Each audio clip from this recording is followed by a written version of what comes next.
What's up, everybody? Sean, owner of Parabellum Strength and Fitness, and welcome to the Parabellum Podcast. Today is a very special episode. I have my buddy Gary, owner of Fit Method in Charlotte, North Carolina, and I'm just going to let him go ahead and run and introduce himself. Gary, floor is yours, man. Hey, pleasure, man. Glad to be here. Honored, actually. Similar background to you, Sean. We're both former 11 Bravos. Difference is you did full 20 years, I think, right? You did a full career. I did do full 20.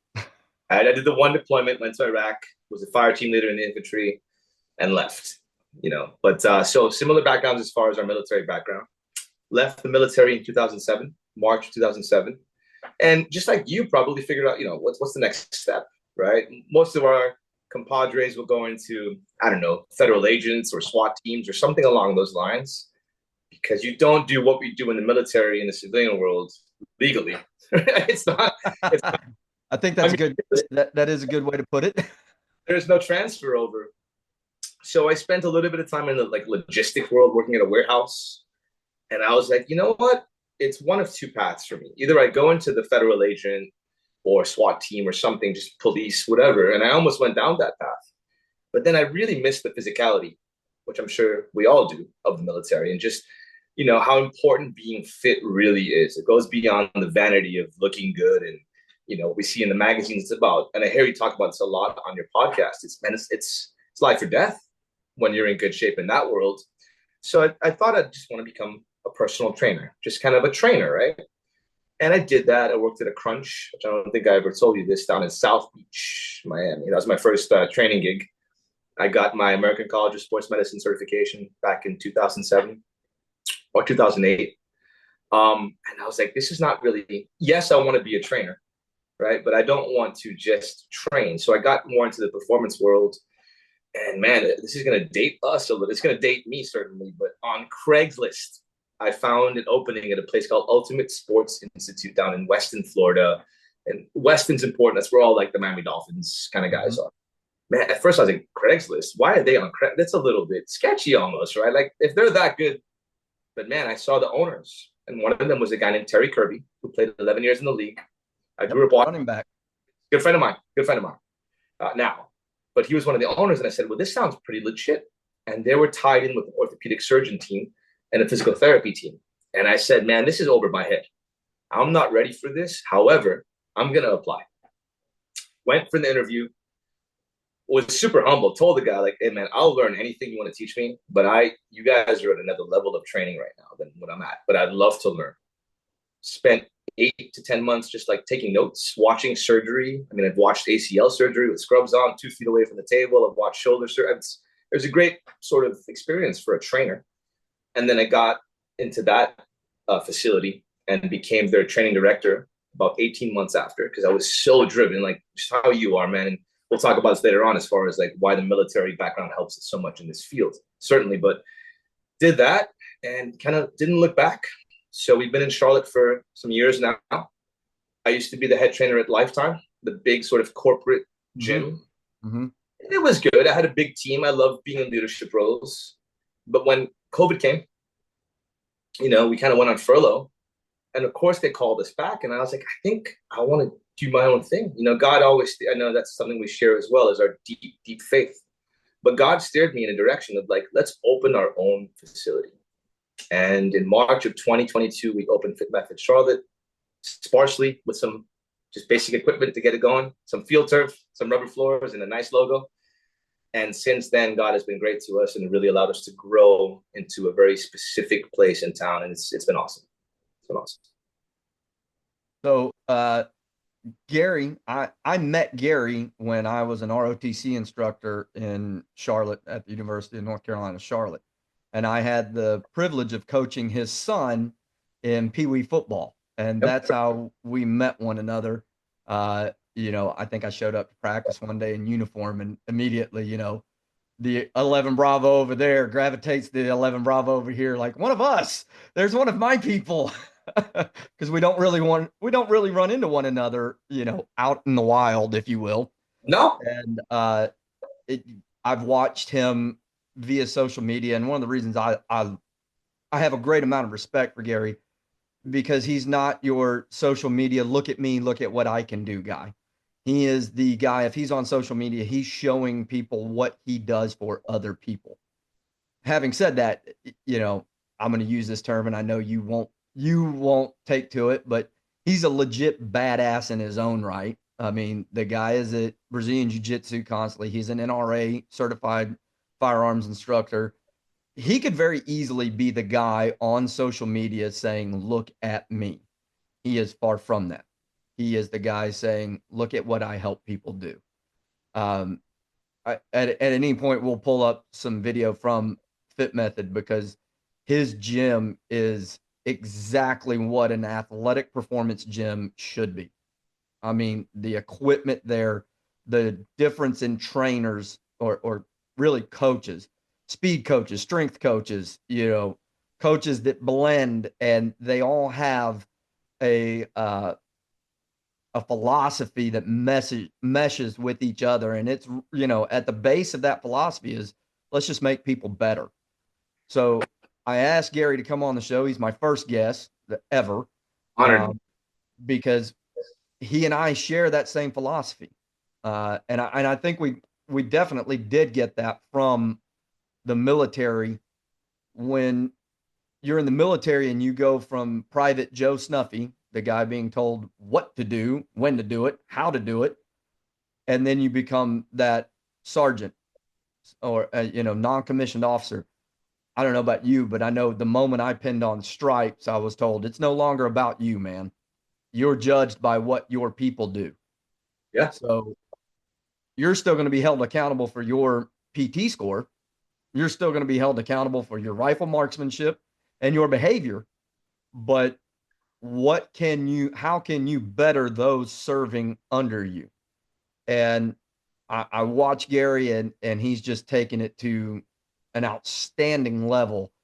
I think I just saw something today where you were having, what was it? The Titleist assessment, Yes, the sir. gentleman on there. Yeah. Let's just talk a little bit about that because I talk mainly about, the foundational strength stuff, the basic strength stuff. Yeah. And talk a little bit about what you do with folks that really takes the, back squat, front squat stuff to a different level. Yeah, so I've always found, I guess, coming from that world of working with orthopedic surgeons and physical therapists, that post rehabilitation world. Because the truth is, Sean, if we don't assess, which I know you do very well as well, if we don't assess well with people that have been referred to us from a therapist or orthopedic surgeons, brother, the margin for error there is zero. I Mm-hmm. could have 1,000 athletes come through our doors and do really well with all of them. But if I have one coach, forget about myself included, of course, but if one coach does not assess someone correctly and re-injures an ACL, for example, those 1,000 success stories are down the toilet. So we've gotten into the post rehab world, and with golf, and if you'd have told me, man, 15 years ago, 5 years ago, or whatever, that I'd become a golf fitness kind of specialist, I would have probably laughed at you. Like, golf, come on, man, it's the furthest thing I do. But I'm fascinated by rotation as it applies to anything, but I also really love the intricacies of the golf swing, even though I'm not a good golfer myself. So I was like, man, this is a thing, right? And Charlotte's a pretty big golf town.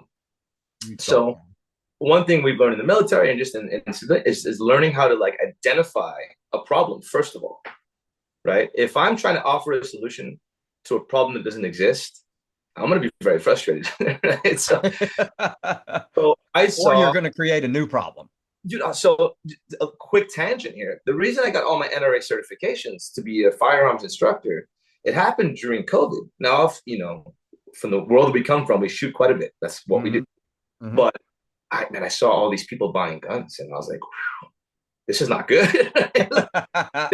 Qualified people buying guns. And so I saw a problem. So although I've gotten away from that, I still have the certs. I haven't had the time because the business has been so busy from the fitness perspective. Mm-hmm. It comes from that, like trying to. So when I see a problem, so golfers with bad backs, right? Guys who can't move because our bodies have still not really changed much. We're not meant to sit as much as we do. No, But no, we we're not. still don't like it. Oh, I sat for 8 hours in the car, my back hurts because your body's not designed to sit for 8 hours. Absolutely. Mm-hmm. So seeing all these golfers who want to move well and play into their 60s and 70s and not have back pain, for example, I saw that problem and I said, okay, let's solve that by getting better at assessing. And then over the years, between just post rehabilitation for just various injuries like shoulder impingement, meniscal tears, lower back dysfunction, whatever, we got more into the golf because that's a part of it, and tennis. Mm-hmm. And then the speed thing, which we'll talk about later, the performance thing was kind of brought. That's what I did at Ultimate Sports down in South Florida. We taught speed and those type of things. Mm-hmm. But God has brought some amazing coaches into my life who have taught me a few things, obviously. And it's not me, man. Like you said, people don't realize the word sergeant means servant. And most people know that. It means servant. They don't. So people think when you get that rank, you get that leadership, like, oh man, you've got it made. You can chill now. Negative. Like you said, you got to keep your PT scores up. Be the best shooter, right? I was number 2 in push-ups, number 1 in pull-ups in my platoon or company, whatever, because I had to lead from example. And I was promoted to corporal overseas. Like before we went overseas, I was a fire team leader as a corporal in charge of guys who a few months earlier we were on the same level. I went from Joe to corporal, and that taught me everything about leadership. And I know it's a lot to talk about, but that's kind of where that whole golf specific and the assessment specific approach to what we do. But I love the strength stuff. That's a non-negotiable, which we can kind of delve into. Is I don't care what kind of fancy stuff you're doing assessment wise and all that. If you're not coaching proper strength training, you're not coaching in my book. I think that, I think that we end up, especially, with social media. Social media is a great thing. It offers us the most inexpensive form of advertising in history. The problem with that is there's no qualification for, is this person qualified to be sharing the information that they're sharing? And I, since my business is mainly online, I spend quite a bit of time on social media, and I think that we all fall into comparing ourselves to other coaches at some point in time. And I know I fell prey to that, but then I started really, especially once I delved into the academic side of this, not just the, I'm a really strong dude and been doing these things for years, but I started getting the academic knowledge, realized that there's a lot of crap out there. And it starts with the speed coach who's saying, well, you don't really need to squat to get faster. You don't really need, that external load to get faster. And then as I'm sitting in a biomechanics class with a PhD that's going, you're not going to get faster unless you get stronger. Bottom line,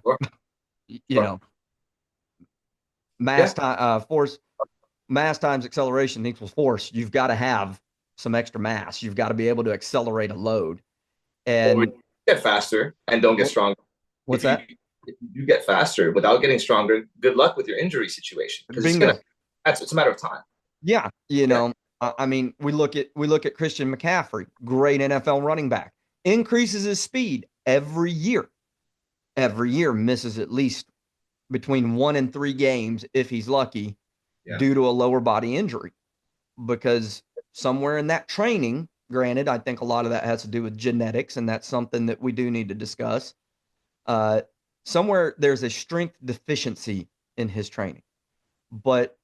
And especially working with youth athletes, when we mention strength, I think a lot of them get very, very nervous because they've had the coach at the high school that's trying to load 500 pounds on their kid's back, and then that kid's spending the next 6 months in rehab.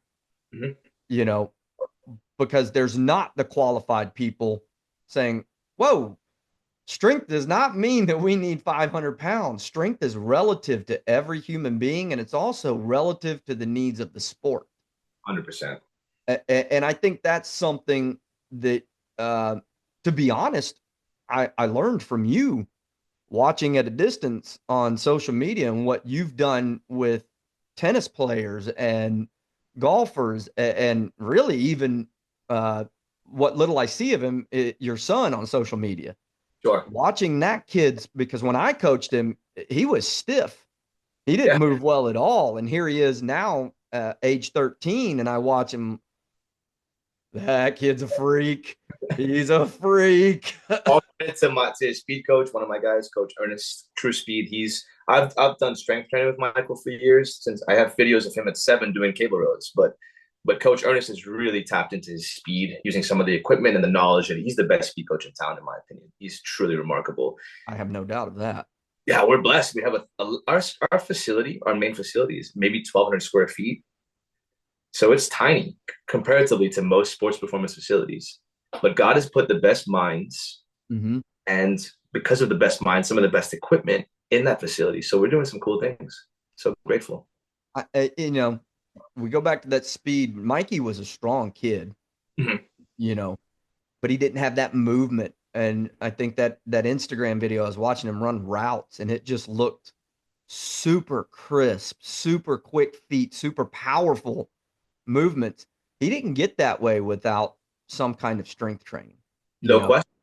And I have no doubt that he's probably just now, if you even allow him to, put a barbell across his shoulders for a back squat. Yeah, he does a little bit, but it hasn't been that much of that. Because, you know, at that age, I know my 13-year-old son, you remember him. Yeah. He came home and told me, I've got to max back squats tomorrow. And I went, what? No, no, Right. you do not. But for what? That's what I told him that. I said, tell me the reasoning behind that. And I'm not chewing you out, son, but what's the reasoning? He goes, well, everybody has to in our athletics class. And I said, how many times have you been taught how to back squat? Because I'm going to step out on a limb and say I'm more qualified than the people teaching you. And he goes, oh, that's for certain, Dad, but they're going to make us. Hmm. And I said, son, you don't have the ankle mobility. You Right. don't have the core strength. Right. And there's a reason I haven't done it. I haven't put that on your back yet. There's a reason why you're still doing goblet squats, 100%. you know? And that's where I think a lot of these parents get freaked out. And it's because the people that they're supposed to trust, these weight training coaches in schools, they don't know what they're doing. Right. No offense to them, but they got their teaching certificate. There's no vetting process. Or they played football. Right. Or they played football. They played sports. Maybe they have a very basic. I'll put it to you. I like to use this analogy. If you and I were going to take a couple of Joes or anybody, we're teaching mount training to a fire team of 4. And I said, okay, Sean, don't teach 4. Teach 30 kids or 30 soldiers how to clear a room at the same time. How that's going to be a mess. Well, that's the average. That's what happens in the average weight room. You have one coach, 20 or 30. There's no way. And granted, one is a little more dangerous than the other. Although I will say a poorly performed back squat can really mess you up for years to come, right? Absolutely. So when you're max back squatting and there's multiple people doing it at once, for example, or even one, whatever, it doesn't make sense. And that's why I respect strength coaches. They're very important. I think you mentioned you have a buddy in the family who's actually in the NFL, and I've known a bunch of NFL strength coaches, and those guys are tremendously good. The one at UNC, he's really good as well. I forget his name, but I just heard a podcast with him, and he's excellent. He's a physical therapist by trade, but he's really good. The one Belichick just brought in? That might be UNC Charlotte or UNC Chapel Hill? No, UNC Chapel Hill. His name's Coach Blue. Is that him? I think so. African American guy? No, a different guy. Okay. I'll find out the name actually, but at any rate, but in general, a couple things. If you can't explain the why behind it, that's a problem. I love that you asked. Tell me why. What? Well, that's going to make me stronger. Well, for what? Like, what's the risk? We are big into what I call a risk reward analysis. Absolutely. Right? That squat, yeah, it can make you stronger. But like you said, if his core strength's not there and his ankle mobility is lacking, or he's got any lower back dysfunction or whatever, right? Mm-hmm. Or he's still growing, and there's still some data that says maybe axial spine loaded. Who knows? I love strength training, by the way. I don't care if the kid is playing sports 5 days a week. When these parents tell me, well, no, I don't want him to strength train yet. Man, he's playing sports 5 days a week. He needs to strength train. Doesn't mean it has to be a back squat. He's 7 years old, but he should be doing some core work, some pull-off presses, some single leg deadlifts, some basic glute bridges, some one-arm pulls to strengthen his upper back. So yeah, the whole back squat of 30 kids at a time thing is definitely a soapbox I could get on, because it's a very common thing that we see. And then there's the ego thing. Coach, no, no, no. I don't care if your dad's a power lifter and Here we gonna have go. a degree in exercise science and has years of training. I am the football coach. Yep. And that's one thing I think that you and I have in common, and most combat veterans have in common. Brother, when you see how frail we are and what the human body can experience in combat, you get very, very humble, right? Yes. I got no pride. 100%. So I'm never going to tell a coach he's wrong. Now we're going to know more than some coaches. That's the reality. But I'm never going to be like that coach who says, no, no, no, no, I don't care what your dad's got to say. No, that's not my approach ever. I'm always humble. I'm always learning. I will always tell my son. So I've had conversations with these coaches, and I'll go, "There's a better way. There's a better way that's easier for you and more effective for them, because it's much easier to judge 30 kids doing, say, a goblet box squat than it is a back squat. Yeah, much easier. It's much easier to see the deficiencies, and you're going to gain just as much strength, because at the end of the day, let's take that football player, for instance. In my opinion, and this is backed up by an NFL strength coach, the box squat is the greatest method to judge strength for an NFL football player. Why? Because you're going to have to fire out of basically a seated position. How much weight can you push up off of you from that static seated position? right. And I will have discussions with these coaches and go, there's a better way. You're going to see better method or better results out of this with less injuries. And then I'll get they're kids. Okay, but at the end of the day, they're going to be 35 at some point in time.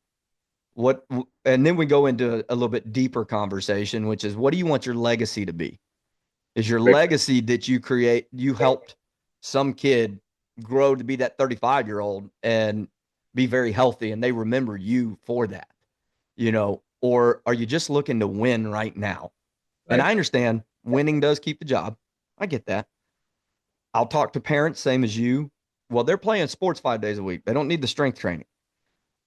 I'm a little bit more intense than you are, maybe, because I'll go, okay, hope you have a great orthopedic surgeon on retainer, because that's where they're headed. Mm-hmm. And in season it's just as important to get stronger during the season. And that doesn't mean you're killing yourself in the weight room. 2 sets of 8 at 70 to 75% is perfectly adequate for something. But these parents, they don't get that. And it's in large part, in my opinion, due to people on social media who have just really, really hurt the business because they're not professionals. I heard you mention, and I met him. He's a great guy. Him and Chris Corfus came, but good old Tony Holler, Coach Tony Holler, an absolute legend in the speed world, right? Love that. Nice. Yeah, he did a seminar. That's how I got into the Reflexive Performance Reset, the RPR certification. Mm-hmm. Chris Corfus, I don't know if you know that name as well, but Cal Dietz. Yeah. Yep. Legend. So Corfus, Cal Dietz, and another guy started RPR. It's a neurological reset, basically. How to get parasympathetic. You start the Tampa Bay Buccaneers are doing it now, and a few other sports teams. But at any rate, one of Tony Holler's favorite sort of sayings is "tired is the enemy." Right? So a lot of old school coaches are like, "Nah, man, make this kid run every day." Well, what's the goal? Let's start with that in mind, right? Let's backwards plan. Is the goal to make him conditioned? That's different. I still would argue with that, because you're just making him sore and under recovered. Do you want to make him actually faster, where his 40-yard dash improves? Bingo. Because in the case, then tired is the enemy. Holler changed the whole thing, because his approach is give them breaks, give them 2 or 3 off, then push them hard. Have them do maximum sprints twice a week. That's the magic number, twice a week. Yep. Not run them up and down a hill. It drives me nuts. And I don't step in unless I think it's dangerous for the kids. Then I'll say something. But when I see these coaches having these kids do hill runs down the hill, up the hill, I can handle it. Down the hill and up the hill for 20 minutes. I'm like, okay. Oh, so you want them to have sore knees for the next. You want to see that ACL blow, don't you? Down the hill. So it's like, I love Tony Hall. I'm glad you mentioned him, because I'm a big fan of his approach. Huge fan of him. But he's so kind of chill. I mean, but he's revolutionized the game, because he said tired is the enemy. And most old school coaches, there's no such thing. as No, being no, tired is a weakness. right. It's not a result of the training. It's a result of your weakness. Yeah, Um, One of the reasons I love Tony Holler is he makes it make sense. very much so. Very simplified, very common sense approach to it. I apply the approach to the athletes that I train twice a week. We're going to do max sprints. That's it. That's all you need. That's Yeah, all you need. But it's not a repetitive max sprint. We're going to do 4 reps. That's it. That's yeah, it. If you can't improve in these 4 reps, you probably are tired, and we don't need to do any more of that. yeah. And bragging on his method and my coaching a little bit. I've got a group of 8 kids over at Revive, and all of them are running flying tens, which you can improve that 40-yard dash without 40 yards, just like you're doing in your gym. It's Mm-hmm. doable. A flying 10, they're all sub 1.5 flying tens. I've got Fence. I've got a quarterback. He is at 1.11 flying 10. Translate that into a 40-yard split, he's under 4.5. And how old is He's 17. He's he? Yeah, 17. he's set You up for know, success, man. so we're doing the right things without. And I've told all the parents, if you want them to back squat, don't bring them to me. It's not happening. Right. Not happening. I will not do it, even if they're doing it in school, because if they're doing it in school, they don't need a double dose of it. Correct. You know, but I It's think end in mind, bro. What is the goal? Is your goal to max back squat? And that's where I think you're spot on with the social media stuff, right? Like you Mhm. look on social media, and whether it's Saquon squatting 600 pounds and everybody's behind him going nuts, the kids eat that up. And so we become the reason my first company is Navigation Fitness with the Infantry Blue is because there's so much information out there, right? For Lead the anybody, way. athletes, for parents, for adults who want to get in shape and play golf and play tennis and pickleball. Pickleball injuries like crazy, right? I can see that. So Yeah, I could see that. the estimates are like $250 million to $500 million in pickleball injuries because you have a sport where people think it's just really easy. I Hmm. don't have to warm up. I'm 62 years old and haven't run in years. I'm just going to play really easy. But man, Sean is starting to beat me. I'm going to get competitive and I'm Hmm. going to go faster. Boom. Tore my IT band. And Tore I my will guarantee most of those injuries come from deceleration and not acceleration. Yeah, absolutely, which is often the case. So the Mhm. end in mind is so very important because if you don't, I mean, that's why the assessment thing is so important, right? We really dig into the goals of okay, you didn't tell me you wanted to back squat 600 pounds, so why am I going to keep training you like a power lifter for that when Bingo. you told me your goal is to jump higher, run faster? Doesn't mean the back squat can't factor in there somewhere, but I'm not Uh-huh. going to back squat to your blue in the face. That's not what your goal is, Hmm. right? Your goal is to hit a golf ball pain free and hit it 10 yards further. Okay, well, maybe compressing your spine is not the best idea, right? Maybe we'll do different things to achieve that. So, our philosophy, even though we train a little different, like the same with all our guys at our facility, we train a little different, but philosophically, we have the same belief. Start with the end in mind, be able to explain why all the time. If anyone, I've heard you say this before. If anybody asks a coach why and the coach has a deer in the headlights look, go find another coach Yes.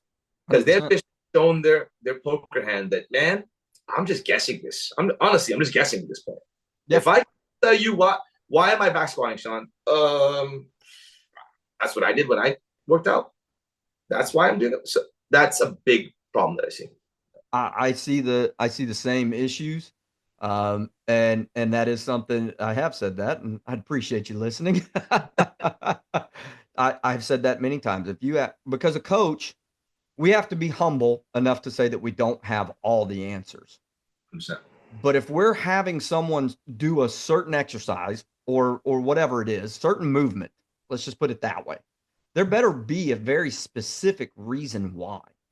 And for you and I, because we don't work for a professional sports team or even a school, for you and I think we need to be able to explain it for that person, not necessarily the sport or the position, but for that person.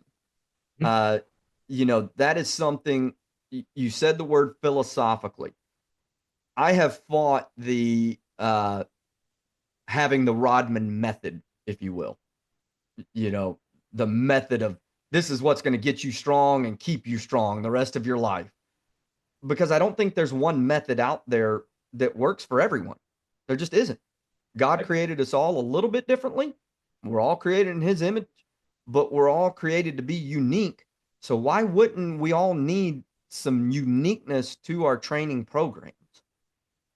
And but people see the dollar signs on, you know, pick your 30-year-old influencer with six-pack abs and a boatload of TRT. Pick that one. And they've got their app, and I'll give you free access to my programming for $6.99, you know, whatever. Mhm. And they get sucked into that, and they don't realize, hold on a minute, I'm 43, I'm married, I have 3 kids, uh, you know, jumped out of X amount of airplanes, and I'm not on TRT. Right. I'm not getting that guy's results. Right. It's made for him. And then you get parents of kids who, you know, everybody loves their kid. You and I think you and I are probably a little bit more on the side of objective when it comes to our kids. We Yes. love them. We think they're the greatest thing since sliced bread. Uh, you know, but we know what they're good at and what they aren't good at, and we don't have a problem saying it. Absolutely. But you get most of these parents that aren't in our field, don't have that knowledge, and they think little Joey is the next Peyton Manning. Happens all the time. And we've got to look at him and go, hold on a minute. Hold on. He's not going to be Peyton Manning because there's only one Peyton Manning, but we can make him the very best that he can be. And you have to accept that. I think I did the numbers the other day, and they could be a little bit off. Out of all Division I college football programs, 0.17, that's the percent chance that all those players have to go to the NFL. That's amazing. It sounds You know, about right. It's very, it's very so slim. But what we can do is make sure that while your child is playing sports, and I go so far as this, I say I'm in the business of injury reduction. Because the moment you hear a coach say, this is for injury prevention, run away. You're buying a used car. sure. I mean, you can't prevent. You can certainly mitigate the risk. Right? Yeah. Mitigate the risk, reduce the risk, or even when the injury does occur. Notice how I say that when it does occur, it's going to happen. It's not as severe. Right. They bounce back quicker if it's an injury, or it's not as significant. Or yeah, for sure. Because we've taken the proper strength measures. If you don't mind, I would love to pull up the OHM machine that you sent me and have you talk about that, because we want to talk about mitigating injury risk. I fell in love with this thing. So I'm going to share that screen, and you go off and talk about how wonderful this thing is, man. Have at it. So I think I already spoke about Coach Ernest True Speed. So we had another coach named Coach Mark Hoover, who was also with us for a while, but he works for a company called Simply Faster down in Florida. And he already committed to going to them because he loves training with us. Mm-hmm. But Simply Faster is a technology-driven company that basically kind of purveys all the best equipment in the world. So the OM, man, this thing is, you know, we've all done wall sits. We've all done isometric movements of some sort, whether it's a push-up, hold, whatever. And isometrics are the best things for tendons and ligaments, and actually for strength gains. They don't build the muscle always. What the OM offers is what we call isokinetic resistance. It's almost like an isometric, but you're moving. So the best thing I like to compare it to is like wrestling or jiu-jitsu. It's like grappling. You know, you watch, to the untrained eye, you watch two guys grappling and they just aren't even moving. And everyone thinks they're just laying there. Meanwhile, these guys are using every muscle in their body just to sustain that position. That's the OM. So you can use it. I think you already mentioned it when we were talking offline before you hit record, but you can use it for speed and power output for sure. The best facility in the country for combine training for 40-yard dashes is a place called XPE Sports down in Fort Lauderdale, Florida. Mm-hmm. And they have two distinct pieces of equipment that we have at Fit Method because, man, I'm not ashamed to admit I'll copy the best. Right? Absolutely. If you're Absolutely. good and you're producing that result for 5, 6, 7 years, you're obviously doing something right besides just the training methodology. So the shred mill and the ohm. So the ohm, as you see in the photo, you can do like one. It almost takes the place of a cable cross. You can do traditional one arm rows, pail off presses, core rotations, but you can also strap into a harness or hold a long pole and do rotational work. Or one of the best things for like preventing knee injuries and knee post rehabilitation is walking backwards with a crouch position. With the Yes. ohm, do that. You can grab those handles and walk backwards. And what's cool about the ohm, yeah, I can put pounds, but I can also, Sean, put a speed on there. I could put 0.2 miles an hour. So no matter what you're doing, brother, the ohm will not let you go faster than 0.2 miles an hour. Meanwhile, you're using every muscle in the body to move this thing at 0.2 miles an hour. And when you're done, you're huffing and puffing, wondering, what did I just do? Why am I so out of breath? I was moving 0.2 miles an hour. So there's a force production benefit. There's a tremendous benefit for people with neurological issues, Parkinson's, instability, vestibular problems, because once they hold those handles, and whether they're walking forwards or backwards, the ohm gives them the ability to stabilize themselves. So whether it's an athlete coming back from injury, wanting to get faster, wanting to be more explosive, wanting to get stronger, or someone with neurological issues, or even older populations, you've seen people in their 70s and 80s, they Mhm. shuffle their feet when they walk. Man, this thing will help them with that as well. It helps them build the strength and stability to walk with confidence. So that's why we invested in it. I think it's one of the best pieces of equipment in the world right now. I was reading up on it, and I'm a football fanatic, so immediately seeing that it's partnered with the Steelers, I went, well, then it can't be that bad, And I was reading up on it, the power harness, which I'm a huge proponent of a sled, Mm-hmm. both and what you were talking about, grabbing the handles and walking backwards. I do that at least once a week with a sled because a sled's great for if you're a West Side Barbell person. It's great for general physical preparedness, but it targets the quads walking backwards in a very joint friendly manner. Absolutely. However, that tension does increase with the sled depending on surface. Mm-hmm. And what I'm gathering from the ohm, that tension stays constant, Yes. which is a little bit better because tension with the sled, tension increases, decreases depending on surface, what have you. But the ohm is a constant tension, which is going to help with that muscular endurance, that muscular strength. And from what it also sounds, it's also going to help with the cardiorespiratory. It does in a very specific way. I mean, I've been using it for myself for the last several months for my workouts, and I feel really. And when I'll jump back onto it like a pull-up bar or some weighted dips after doing some chest presses on the ohm, for example, Mm-hmm. and it just creates a certain type of strength. So, yeah, we the other good thing about it, you can't really tell from the photo, but it has a small footprint. It's maybe 1 foot Yeah. off the wall. So No, for us, yeah, it's we have a small facility, so we got to be really selective about what we put. I would love to put everything in there, but we can't. right. What bring in that has a small enough footprint, but the biggest bang for the buck in terms of the size. And the ohm for us to have it, we have two of them, 1 foot off the wall, but to give us all those benefits, that was a no-brainer for us. That I mean, it's an outstanding piece of equipment. Um, in my area, there is no one that has one of these. Yeah. Uh, and I would be hard pressed to say there might be a couple of places in Houston. I haven't researched to see it, but for any one of my folks that are still back up in North Carolina, especially with kids, that you want to give them the best shot at their athletic performance, I highly encourage you to go to Fit Method Charlotte and start getting them trained because you know in in this business you don't have folks like Gary who have done the time, the research, and looked at the technology and blending old school tradition with new school technology, and who's not afraid to say, "Hey, I'll copy the best. I don't care."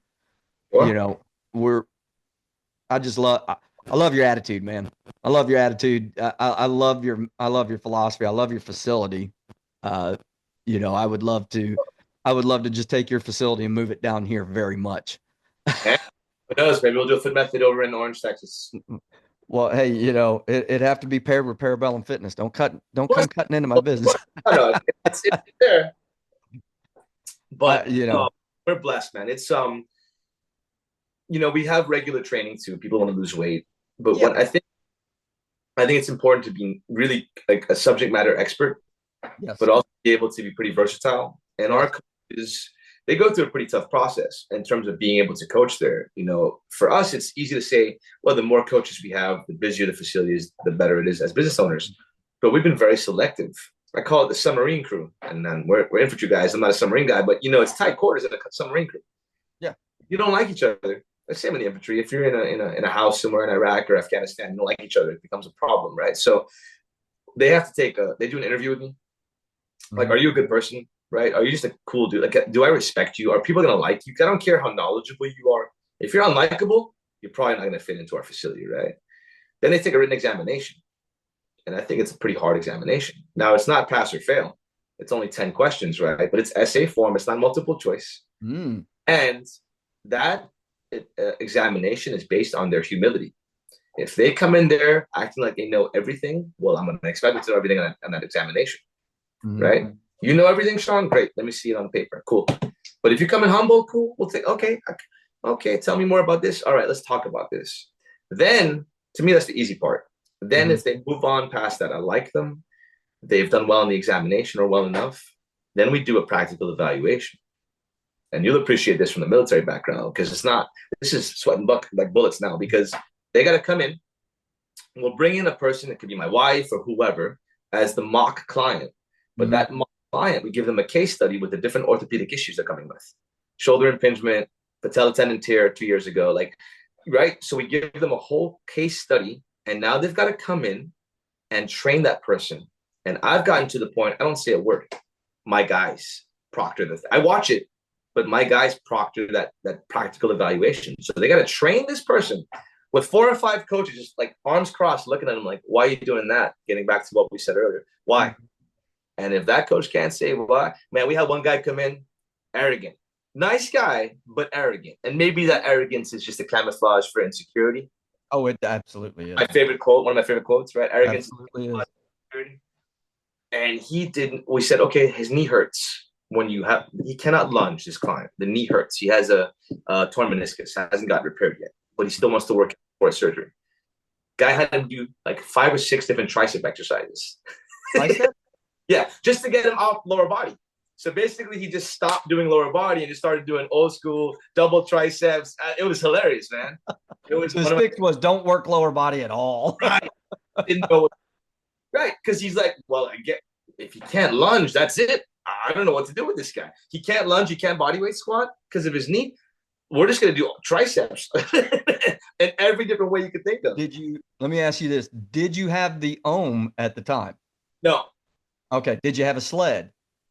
we did have a sled. And he didn't look to the sled at all and go, we can still do some stuff. We got a sled over here. Glute bridges, man. Do some stability ball hamstring curls. Do some single leg Yeah. arch. There's so much you can do. That's what we do. A lot of knee post rehab.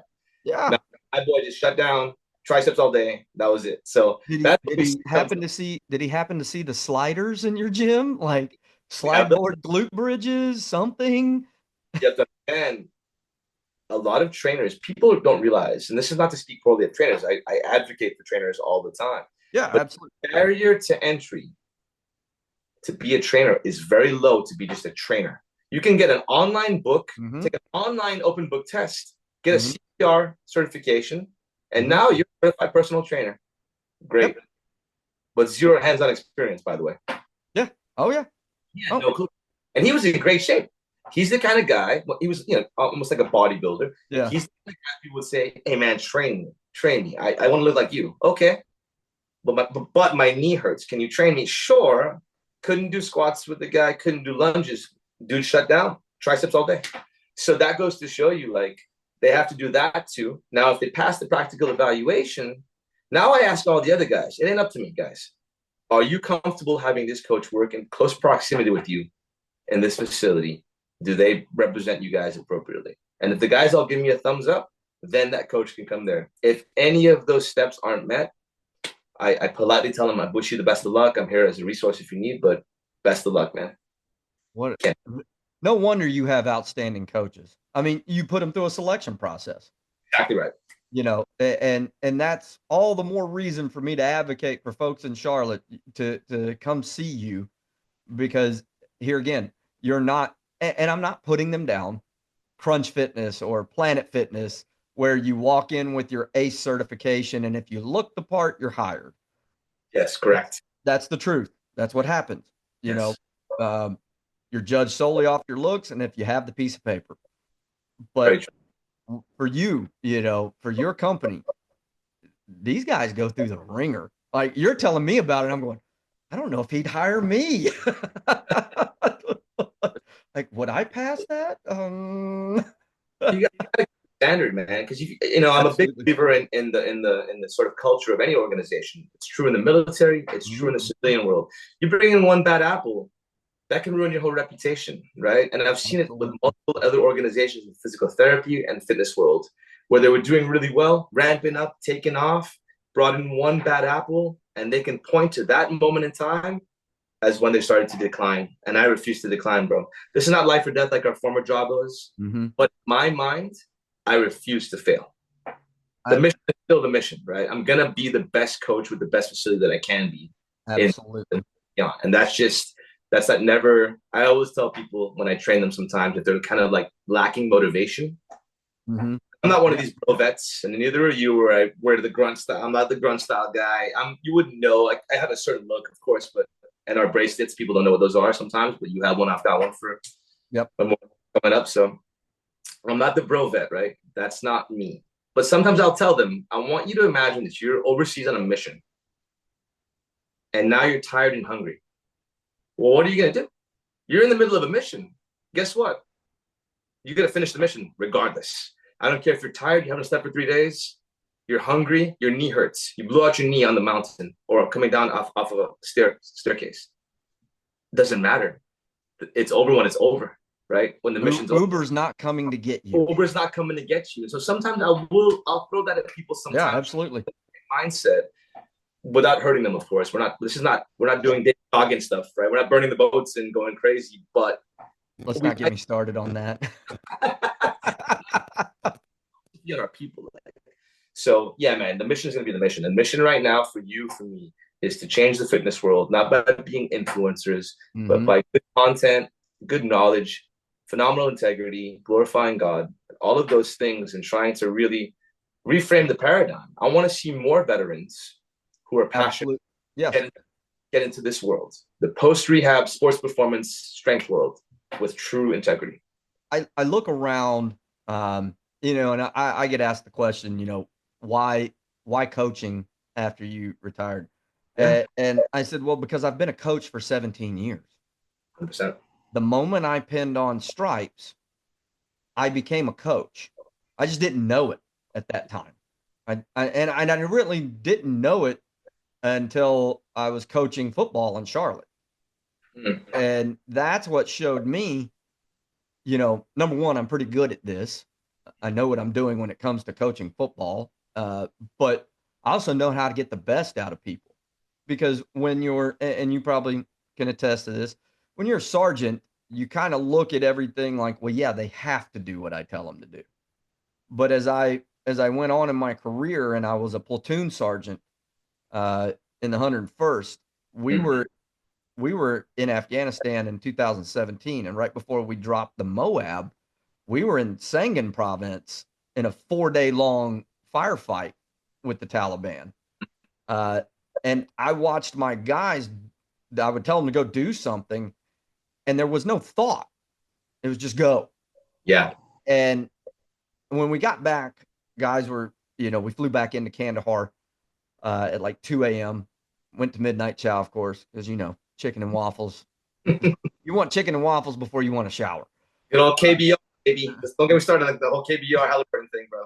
Hey, man, they hired some excellent cooks, the best cooks on the planet. They did. But, my guys looked at me and said, I don't know why I did that when you told me to do it, but I trusted you. And that's the thing, kids on that football team, for whatever reason, they trusted me. Kids down here on this team, they tell their parents, I trust him. Parents now tell me, my kid's not playing unless you're coaching. Yeah. And it's the same thing when you're coaching youth athletes, adults, adults that are just trying to get in shape or rehab an injury, whatever. It's building that trust and good, I'll say this, good veterans, because let's be honest, we've gotten a bad rep from the guys that went to war and you owe me something. Sure. The whole severe PTSD crowd that never left Kuwait. Dude, there's a disability right now who didn't graduate boot camp. Right. Forget about it. Right. So, Camp. and I got no problem putting that crowd on blast. I don't care. Oh, he did. They deserve it. But those of us who did serve that time honorably, and it's usually combat arms guys, we make good coaches. 100%. Because if I can coach a kid that's never picked up a weapon before to go shoot 40 out of 40 targets on his second, third week of holding an M16 or an M4, I can do some good things. If I can take that kid, and that specific kid that I'm talking about, I have one in mind. Young kid straight from Africa, barely spoke English, didn't know how to brush his teeth, didn't know how to put his boots on the right feet. And in 4 weeks took him from, dude, those boots are on the wrong feet. And why aren't you brushing your teeth? I don't know how. Yeah. The fact that he felt comfortable enough to confide in me and then take him, and I think he graduated like number 2 or 3 in that specific basic training class. Phenomenal. But to NCOs, that's not a big deal. No. To us, when we're in the middle of it, we're going, that's my job. Shut up, get out of my face. I got the next version of you coming down the line. Yeah. But then when we get in the civilian world and we realize these youth athletes, they don't have that discipline. So why are they listening to me? Right. And for you and I specifically, I think it's a lot of, they see the Holy Spirit in us. I believe that trust because of the presence of God in our spirit, and they want to trust us. But then we back it up with that expertise. We back it up with sometimes that tough love. Sure. I know you're tired. I don't care. Because if you're in the middle of the game and want to come out, coach, I'm tired. Don't expect to ever step on the football field again or the soccer pitch, whatever it may be. You don't get to say you're tired. Yeah. We're here to make sure that you getting tired is non-existent. Right. So I think that I would love to see more veterans get into this profession. Absolutely. Because I think we could own it. And yeah, man, you're teaching. That's a big part of what we do, right? Mm-hmm. When you're a sergeant, a corporal, and non-commissioned officer, that's what we do. People in the civilian world don't really understand the difference between like a lieutenant and a sergeant.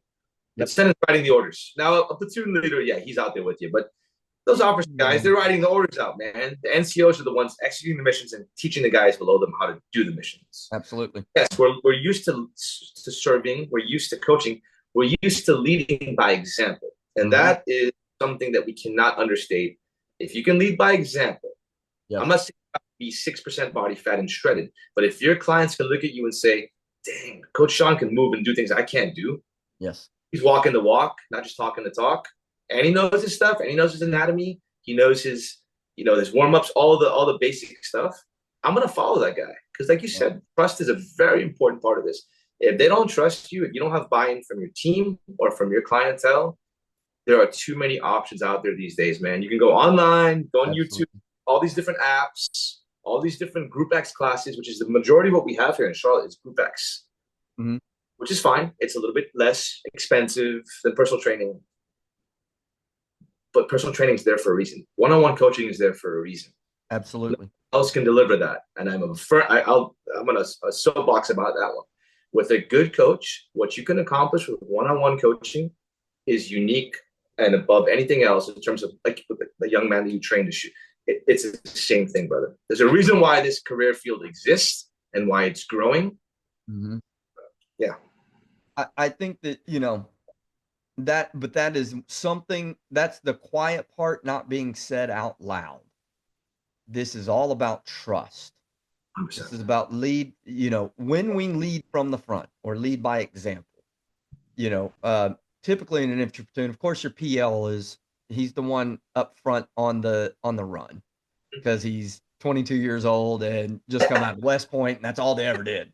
He You graduated know, school. He went to manager school. That's yeah, all. he went. That's it. That's Yeah. it. But people don't realize what a sergeant does. They have that image of Arlie Ermy in Full Metal Jacket just screaming and putting someone down. What they don't see is that sergeant, that is teaching that kid, hey, this is how you tie your boots. This is how you brush your teeth. That goes a long way in when that sergeant is screaming, hey, we're going to take that bunker. You're running headlong into that gunfire. I know they're shooting at you.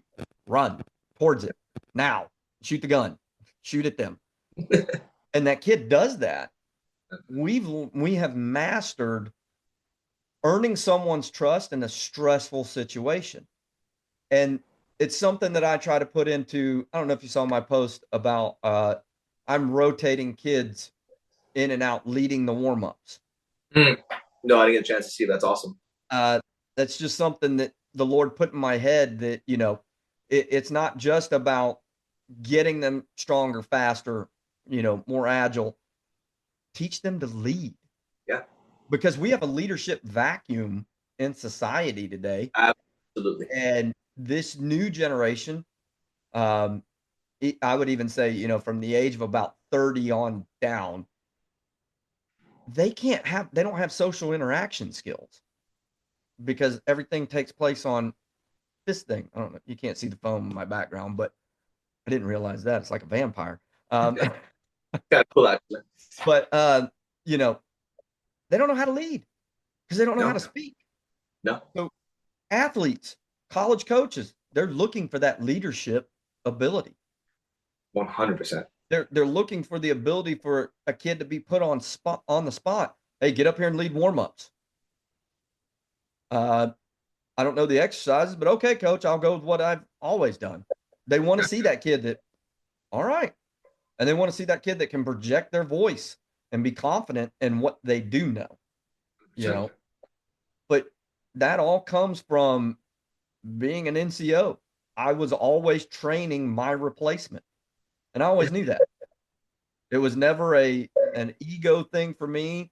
Like I got to keep my thumb on that dude. It was always, if I don't train him the right way, what are they going to say about me when I leave this unit? Not only that, but if you don't train the right way and you go into combat with an untrained soldier, everyone's at risk. The entire team. And I've done that, and that was not, that wasn't pleasant. In 17, when I went to Afghanistan, I was telling my boys about this last night. I had a serious fear of, I'm not coming back from this one. And part of that was, as a platoon sergeant, I got handed the bad news bears. Oh man. It was rough, but God blessed my time there. And it wasn't just because I'm great, it's because, God blesses whatever I put my hands to. And at the right time, everything came together. Yep. And we all came home, so that's full credit to the Lord. Always. So, but I think that philosophy, all of us who really did our time and we allowed the Army to make us better people, we're the ones who make good coaches. Amen. There's no question. There's an advantage there. It's a responsibility, but it's a great responsibility to have. I wouldn't have it any other way. Well, you and I don't look at it as a responsibility. It's fun. It's a privilege, man, no doubt. It's what I do. It's like I was telling you, going over to the gym that I train at here, that's the most fun I have is being around those kids. Whether they are succeeding or failing. I mean, of course, when they succeed, it's the most fun thing in the world. I've got a young man. He's a offensive lineman and defensive tackle on a Pop Warner team that I coach, Mhm. and he does not move well at all. Does not move well at all. Yeah, But he's increased his flying 10 speed by somewhere around I think it was 6/10 of a second. that's massive. That's massive, That's you massive. know. Yeah. And to him to watch his eyeballs, coach, I did it. I did it. Like, yeah, man, you're putting in the work. You're gonna get better. And he's on they do track for Pop Warner Sports down here. Like they have little league track. And That's kind and he did track and he went to track and the coach, I know her, she said, he's moving much better. How'd that happen? Just teaching them. yeah. Teach them how to move. And now his confidence is probably light years ahead of where it was. I Oh, it's love, going up. and that's why and I've probably done. I was doing the math the other day. 25,000 sessions in my career now, Hmm. like one session, something in that ballpark. Yeah, because I've been doing this for a while and at a pretty high volume. Yeah, it's a lot, man. That's a But ton. it's bored because every situation is unique, and anytime you take a person and have them face, I call it facing their fear to some extent, have them do a move, not necessarily a back squat, but a move that they struggle with. I don't know if I can do this, Gary. You know what? I think you can, and that trust is there, like you mentioned earlier. And Mhm. then they do something they previously thought they couldn't do. Brother, we're empowering people with Yes. confidence, the right kind of confidence. And when Yes. you do that, that never, for me, never gets boring. It's the greatest feeling in the world. It is, and again, go back to our time in the army. We were that's our drug. That's our Yeah, drug yeah, because when our soldiers succeeded, somebody was patting us on the back. right, And for me, I always looked at it like I didn't do anything. They did it. I was carrying my ruck, they were carrying theirs. But as I got on in my career, I had a sergeant major sit me down and go, "Do you think those guys would have done that without seeing you do it yourself, or hearing you give them pointers like something so small as, hey, put deodorant on your feet before we ruck, right, get less blisters." right. Without you, it could have been years before they ever heard that. So, for us, and I think it's a responsibility. You mentioned something, a client saying, "I don't think I can do this," and I was going, "I think you can." But there's where that intelligent coaching comes through, where we go, "Yeah, I don't think you can either." Right. So we're not even going to bring it up in the first place. Right. We're not. I'm not gonna regress a client over and over. If I've assessed correctly, because every time I train, There you every go. time I train, you're assessing that person's movement. If I see a coach regressing constantly, well, that wasn't right. I'm sorry. Let's try this. Well, let's try this. Let's try this. And that happens repetitively. That coach is not ready. No, that coach is taking 3 darts in his hand and throwing it at the board and hoping something hits bullseye. Getty on the fridge, baby. Hoping it You know? sticks. No question. Yeah, instead of doing a prop, and just like you said, every session is an assessment. Are they ready to move forward, or do I need to keep them right here where they are? You know, do we need to regress this? What's up with your knee? It looks like it's unstable. Did you do something to it? Right. Paying so much attention to those things. Like I see a lot of instability in your right knee when we're doing just an isometric uh split squat, where we're just holding it. What's going on with that? Oh, well, I ran into a cabinet at work. Okay. So you got a bruised knee, so we shouldn't even bother doing these today. We're putting too much pressure on that. You mentioned attention to detail, brother. What else have we? I mean, of all the things we learned, I can look back at many things we learned in the military, right? Especially in combat arms, especially overseas. Mhm. There's probably no more valuable lesson than having an extreme attention to detail. And if you can do that, I sometimes get lost on my count when I'm watching, because I watch people's reps. It's notorious. It's a joke. Gary lost count again. Because I'm watching their movement so much Mhm. that, the count is secondary for me. If their movement still looks good, we'll just do two more. Yeah. Right? Yeah. Yeah.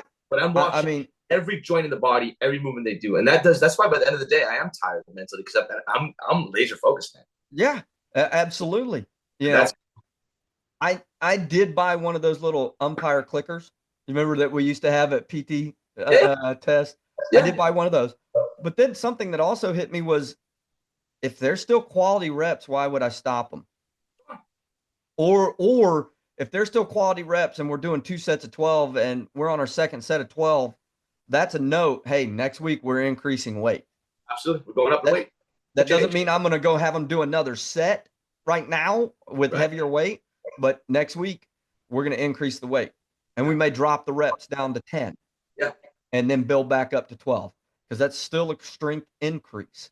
100%. There's just so much into this that I think gets, there's a ton of information out there, tons, and some of it's great, some of it's kind of and a lot of it is just a whole bunch of garbage. Yeah. But I think when we talk about that, it's because there's no real standard out there. You've Very got right. yeah, There's no standard. all over the place. You've got one Swiss institute who does a study, and then an Australian institute says, no, that study was wrong. But then you never hear about this test subject, so you don't know if what's going on with that. But everybody references that, Right. Or what was it I saw the other day? Exercise is called a Scotty Bob. Exactly. Yeah. What is that? There's no standardization. I call an overhead press, a standing barbell overhead press, a strict press. Yeah. One of my clients goes, what's the difference between that and an overhead press? No knee drive. That's it. No knee drive. You can't. Well, if I do knee drive, isn't that called a push press? Yep. So overhead press, push press could be the same thing. It just depends on who's programming it for you. But we don't have that standardization, and I think that hurts the profession as well. Well, there's always a quest to stay relevant too, right? I can't just be standard, because if it's standard, well, that's old hat now. I've always got to be saying controversial things, or be contrarian, or be cutting edge to the point of ridiculousness. Oh. Listen, if you're a good coach, you can advance things. I'm always learning. I'm going to California for TPI level 3 in September. Like I'm always going to learn. You're always going to learn. All the good coaches have that. One of the characteristics they all have is that thirst for knowledge, right? Yes.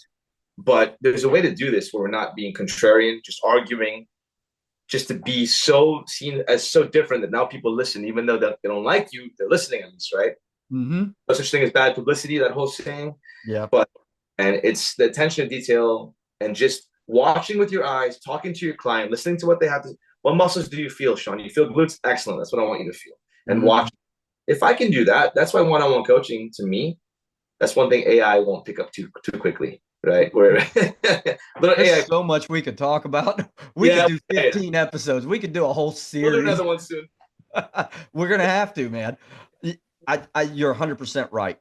AI, it can't replace one-on-one coaching.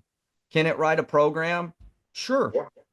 But is it going to write a program for that person that doesn't put in the parameters? I have 30% less stability in my right knee than I do my left knee. Right. Does it, I have a curvature of my spine between L3 and L4, whatever, something like that. No, it's not going to be able to do that. Not for a while, at least. Not for a while. Not until we're looking at full body scans, and then it does it, which, at that point, hopefully Jesus has returned and you and I are in heaven, Let's hope for it. Putting your golf training to good work. Playing some golf up in the clouds. We'll see, man. Hey, I've heard of people going to heaven and they say Jesus is playing golf in the heavens. I don't think I want to play Jesus. I don't feel like losing that bad. I don't know if they'll keep score. Let's hope not. They might. You never know. Well, hey, man, I've truly enjoyed it. Definitely want to do, I think we could do 4 or 5 podcasts, I'm down, man. To be a regular on here. Again, hey, plug Fit Method, man. Plug it. We're exciting everything. We're talk about it. Teams right now, so we got to figure out what the next steps are. God has been great to us, so we're in a season of growth right now. But yeah, we have 2 locations in the Charlotte area. We've got one in the Indian Trail area near Matthews. I'm familiar with that one, but the main location that Sean's talking about is in the Blakeney area of South Charlotte, by a very popular shopping center. We're right where the Elevation Church is, and a bunch of like the dentist and the medical. We're in the Blakeney Professional Plaza. We do have a couple more coaches coming on board, so we do have the capacity to take on a few more clients. If you got a young athlete or someone who wants to just get better and move better in a very specific way, give us a call. I don't know if you can share my contact information after the fact or whatever. But Go ahead and spit it out there, man. Yeah, just Whatever you. email me at navigationfit@gmail.com. My name is Gary. Last name is Ross. So navigationfit@gmail.com. Feel free to reach out. Say I heard you on Coach Sean's podcast and had some questions for you. But I'm more than happy to help. I get back to you as soon as I can. It's been a busy few months, but I promise you I will get back in touch at some point in the pretty near future. All right. Hey, folks, this is what real coaching looks like. You know, and I don't say that to be arrogant. I say that because what I can't stand is for people to get robbed of their money. And if you're paying $6.99 for an app and you're seeing results, hey, keep doing you. Awesome. Great. But if you're paying $6.99 for the app, odds are you've forgotten about the app and you haven't been to the gym in 6 months. If you're paying somebody who is putting on a speed clinic in a park out of the trunk of their car, you may or may not be getting quality stuff, but odds are probably not. So look for quality folks in your area. If you want an online program, you know, I do online stuff. Gary does online stuff, but at the end of the day, you really do need to find someone in person. And if you're in a larger city, that's not very difficult. If you're not in a larger city, please, by all means, email me at parabellumfitnessllc@gmail.com. Let me help you out, or Gary. We'll put our heads together and come up with something. Okay. Absolutely. Happy to help. So I appreciate everybody dropping in and listening. Appreciate you, Gary, for being here. As always, remember, be strong. Do not let your hands be weak, for the Lord shall reward the work of your hands. 2 Chronicles 15:7. Amen. Parabellum Thank you again. out.